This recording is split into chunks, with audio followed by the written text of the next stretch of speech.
Well, hello, I'm Doug Apple, back with another special interview for you today. And let's talk about this word, hardy. Now, that's a word you don't hear quite so much anymore. Today, we might use words like rugged or resilient. But if a person is hardy, it means they can stand strong and overcome harsh conditions. So the question is, are you hardy? Am I hardy? And what can we do to become more hardy, more rugged as people? Well, we're going to talk about that today with Mike Sharman. He's the legal counsel for Share Healthcare. And Mike, why is this word hardy on your mind these days? And what can we all do to get a little better at it? And why does it even matter? Well, when you're looking at the seed catalogs at this time of year, winter is the time that you look at the seed catalogs for spring. And one of the descriptions that we'll have for the different items is it a hardy one?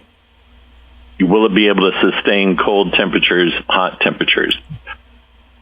I think in our culture, we've lost what one writer has described as the hardiness factor. That when challenges confront us, we ask somebody else to deal with it. We ask our government to deal with it. If we're children, we ask an adult to deal with it. We've lost that almost all-American idea of being able to stand on our own 2 feet. Mm-hmm. Now, we want community. We need community. We need the fellowship and friendship of others. But if they're all dependent, then they're all codependent. And what we want is to be able to be independent. We want to be able to be self-sufficient. And so the hardiness factor plays into that a great deal. Also, I've had a career in dealing with broken people, broken children, broken adults. One of the major aspects of my practice, other than working with healthcare sharing ministries, is working with survivors of childhood sexual abuse. Mm. And the interesting thing on that is 2 people in the same family can experience the exact same physical sexual abuse. One, it will really be a major emotional crippling factor. The other, it's difficult. It is something to overcome, but they can overcome it. And there have been studies going on for 40, 50 years of what you and I have just called the hardiness factor. And that's what makes the difference. In recent times, since we've been having our Gulf Wars and the wars in the Middle East, there's been a big issue on PTSD, combat PTSD. What during World War II was called combat fatigue. Mm-hmm. And they've found that, again, the guys in the same exact platoon, both being injured, coming out of it, one will be able to deal with the physical injury and get over it. And the other, the physical injury, is the minor one. It's the emotional injury that's a problem. Well, what is the difference? The difference is the hardiness factor. So we aren't born with the hardiness factor. It's not that, one of those persons in the family was doomed to be more susceptible to sexual abuse than the other, or that one of those guys in that platoon was more susceptible to PTSD than the other from birth. They weren't. But we can develop the hardiness factor in our children. And if it wasn't developed in us as a child, we can develop it ourselves intentionally. And that's a very important thing to recognize, so that we do feel self-sufficient. The hardiness factor was that definition began back in the 1980s, and it's a definition that still is used today. And the hardiness factor is defined as a personality style. So it's personality style. It's not a biological characteristic. A personality style consisting of the interrelated orientations of commitment versus alienation, control versus powerlessness, and challenge versus the threat. So you have those 3 C's: commitment, control, challenge. And you heard me in that definition, it had the verses. So what makes a child have more difficulties in life? Well, feeling alienated, feeling powerless, feeling that all these barriers are threats against them. When we teach people a victimhood mentality, we're training them to not have hardiness, because a victim is by definition powerless, and they've been alienated out. They have these threats all around. So we want people to have a sense of commitment. So that means we need to give them a sense of commitment. As parents, we want to let our children know we are committed to them, whether we're in an intact two-parent biological family, whether we're in a blended family, or whether we're in a separated family. And the separated parents think, well, how can I make that commitment, be involved in their life every day? You give a call, you give a text, you send notes, you send postcards. You are present in their life, even though you are not physically present. If we're an adult and we didn't have this given to us as children, then we look for people that are trustworthy, that we can feel comfortable they're going to make a commitment to us. And whether that's in your small group, your Bible study, your church, if you're in a toxic situation at work, find new work. Oh, well, that'll be a problem. Yeah, but the problems of being surrounded by people who are not committed to you in a good way is worse. And then that ties into a sense of control over events. If you feel committed, and if you feel people are committed to you, it's vastly easier to feel that you do have control over events rather than events have control over you. And then that ties into being able to deal with challenges. When you are committed, when you have commitments, when you do feel as though there's a degree of control over events, then those challenges just become a series of doors for you to open and walk through, not, 50-foot walls you cannot get over. And each one of those things is biblical. The concept is biblical. And we have Emmanuel, God who is with us, and Yeshua, the God who saves, Jesus, with us all the time to help us. When Jesus left this earth physically, he said, I'm going to send my spirit to help you. So we have Jesus' spirit in us, and he has made that commitment to us. He has given us control over events. The event might stay the same, but we are now in control. And we can see that those challenges are just things that are laid out before us in his history, in the history that he's laying out before us, for us to walk through and go through and learn from and have others learn from us. Commitment, control, challenges, they all tie together, and they make this human life that we're walking through that much easier. When we get a wound, we get a scar, and that's it. We aren't wounded emotionally forever. When we have a difficulty economically, well, we manage it. We work with it. And then often, because of the innovation that's required when you're having an economic dislocation, often it can be a very positive thing that you then, in desperation, you're looking around and you find something or find a way that makes life better than it had been before the economic dislocation. Mm-hmm. I'm remembering a man that I knew when I worked at a radio station in Illinois, and in southern Illinois, there are a lot of coal mines. So they're union coal mines, huge wages. And this man was a lifelong coal miner. And then I can't remember if it was when Bill Clinton came into office or somewhere in there, they passed some, clean air measures that hit the coal mines of southern Illinois because of their kind of coal. And a bunch of people lost their jobs, including this man I knew. And he opened up a trophy shop. And when I was talking to him one day at his trophy shop, because he was advertising on our radio station, he said, you know what? It was the best thing that ever happened to me, because I had always wanted to have my own trophy shop, but the money was so good in the mine, I never would have left. But then when they closed my mine, that gave me, it was the hardiness factor. Now, okay, well, what am I going to do? It's like that old book, Who Moved My Cheese? Somebody definitely moved his cheese, and he opened that trophy shop. I mean, and he said he's happier than he's ever been in his life, because now he's got this commitment, this control, this challenge. And it's all being fulfilled in this new shop that he opened up, and he was so happy about it. Yes, and we can see that in so many different things. Most people don't know that the majority of the Fortune 500 companies were created during the Great Depression.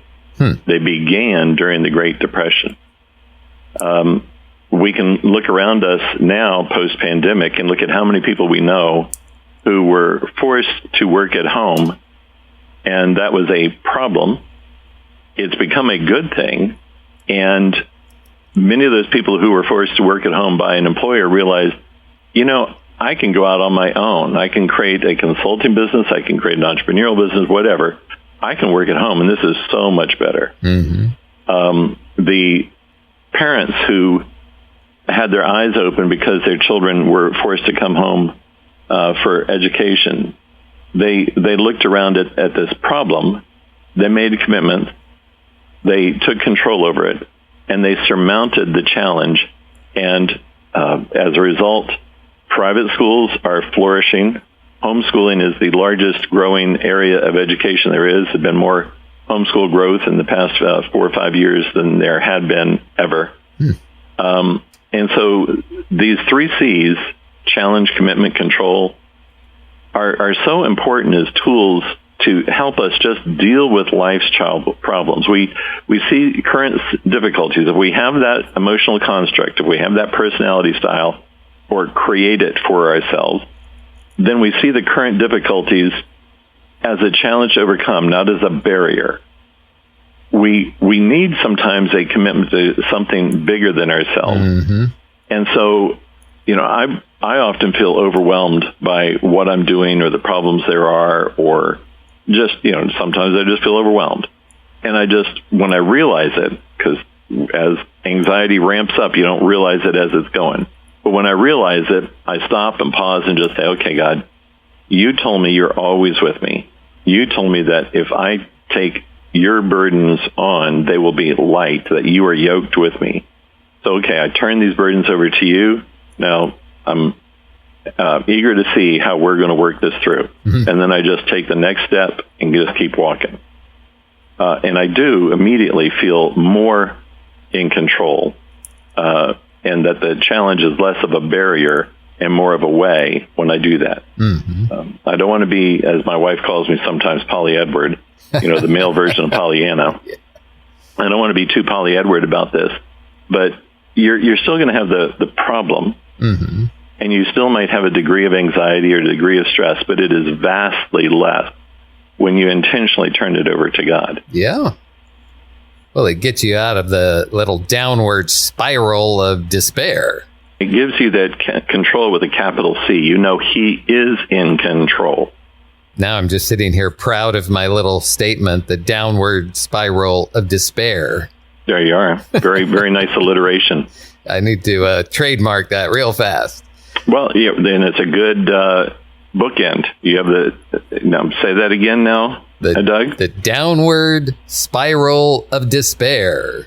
Or do you want the challenge, commitment, and control? 2 alliterations there. It always is good to have those sort of mnemonic devices to help you to remember stuff. Yeah. So I want to ask you about this word, and I don't want to bring this word up in a snarky, negative way, which is often the way hardy people use it against non-hardy people. But since what we're doing is trying to encourage everyone to become more hardy, to take on the hardiness factor in their own life, just to be better people and make the world a better place. But what happens is used as a pejorative term, I guess, and that is snowflakes. So without any kind of snarkiness in the equation, as some might look at others and say, they're just snowflakes. Well, talk about them and to them. How can they become more hardy? Well, one, remember, whenever anybody is giving an insult, they tend to be doing a mirror of what they're feeling inside for themselves. If somebody is calling somebody a name to be saying they're weak, that means that person is weak. Otherwise, they wouldn't feel the need to demean somebody else. But we hear in the weather this time of year about a whole lot of snowflakes getting together and creating barriers for others. There is nothing, believe me, living in the country in an area that gets snow, there is nothing more of a barrier than a whole lot of snowflakes. Mm-hmm. And so that gets to that issue of commitment. Commitment also, you could look at that as community. We need community. So we might feel weak in ourselves, all right? Get yourself around others that you can feel strong with, that you can help them and they can help you. And then those snowflakes gather together and they are pretty much insurmountable to the ones that are attacking them. Mm. One thing we want to realize, though, is we train for challenges. The people who are in the Olympics didn't begin at that level. They began as sometimes toddlers and preschoolers and elementary school students, developing whatever skill it was that they have, running and jumping or throwing and whatever it is. They began it at a very early age, taking small steps. You see a whole lot of 5th and 6th graders still with Velcro shoes. Mm. Why is that? Well, because their parents let them not be patient with learning how to tie their shoe.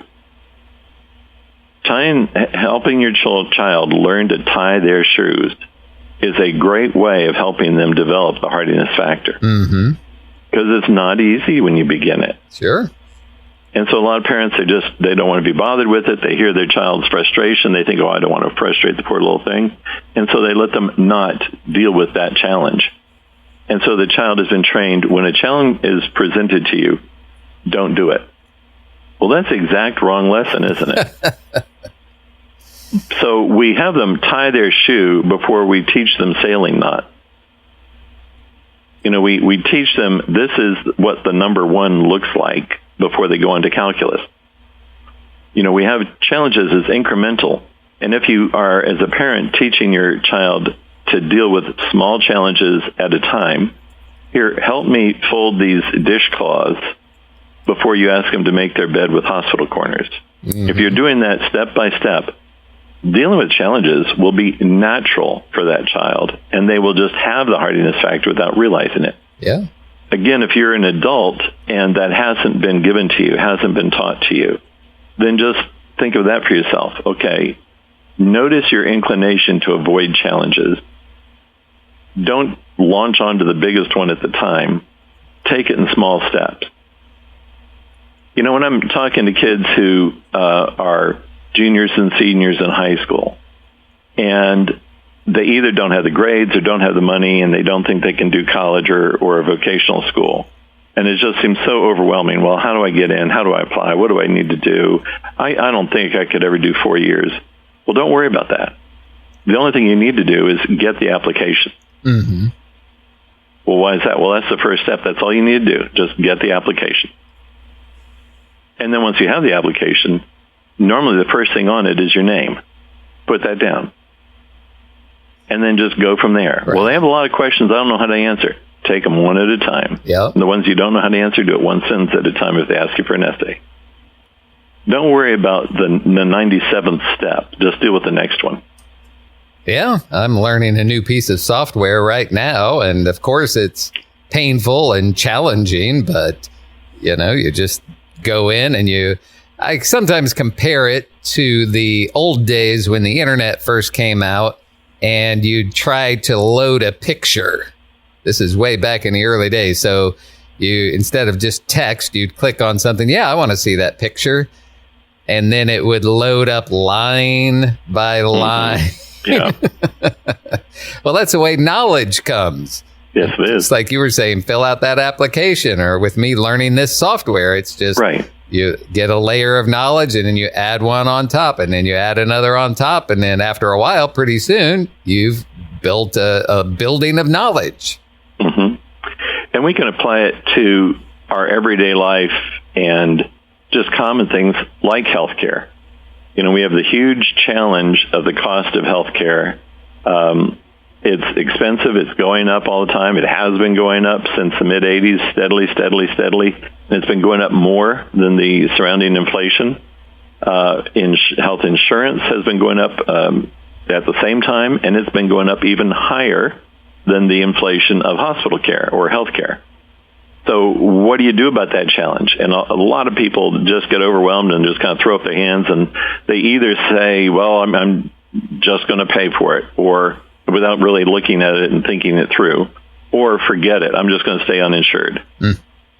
Well, we want to be dealing with the challenge innovatively, and we want to address it. And share healthcare is one of the ways that people can. And it ties into these other C's as well. So you have that challenge of the high cost of healthcare. But then commitment, remember, commitment is community as well. So you have this group of people who are the other members of Share Healthcare who are committed to you, and you are committed to them, not by a contract, but by a faith bond. We're all Christians, and an emotional bond. I want to help them, and I want them to help me when I'm in need. That Hebrews 13:16 verse, which is Share Healthcare's life verse, so to speak. But to not forget to do good and to share, for which such sacrifices God is well pleased. And so we have that commitment one to another, and then that gives us quite a degree of control over our lives and over our finances. Because with Share Healthcare, we're $149 per month for a single, $249 per month for a couple, and $349 per month for a family of four, and then $50 for each child after that. And so that winds up being right around $4,400 for a family for a year versus $22,000 per year for the average health insurance. So maybe a little bumper sticker that people could think of, we're the uninsurance for the uninsured. And it gives them a way of dealing with that challenge. It allows them to have people committed to them that they are committed to, and it gives them a large degree of control over their finances, their faith, and their health care. Well, if people want to find out more information about Share Healthcare, what do they need to do? And is there anything else you need to add as far as giving them some information about it? Oh, well, there's tons of information, but the best way they can deal with that is to go onto our website, sharehealthcare.com, sharehealthcare.com. Look around it, get the ideas, look into the resource tab and things like that. Write down the questions as you go, and then call 1-844-SHARE-HC, 1-844-SHARE-HC. And you can ask that real-life human person who's going to answer that phone. You can ask them the questions that you jotted down as you're looking over the website. People can join the hardy crowd at Share Healthcare at sharehealthcare.com. Thank you for all this wisdom and advice today. We've been talking with Mike Sharman. Share Healthcare bought a little airtime here on Wave 94. You've heard their ads, and then we like to get together with Mike and just thresh things out, and sometimes we talk about current events, but today we were talking about the hardiness factor and the 3 C's of commitment, control, and challenge. Thanks for your time today, Mike, and for Wave 94, I'm Doug Apple.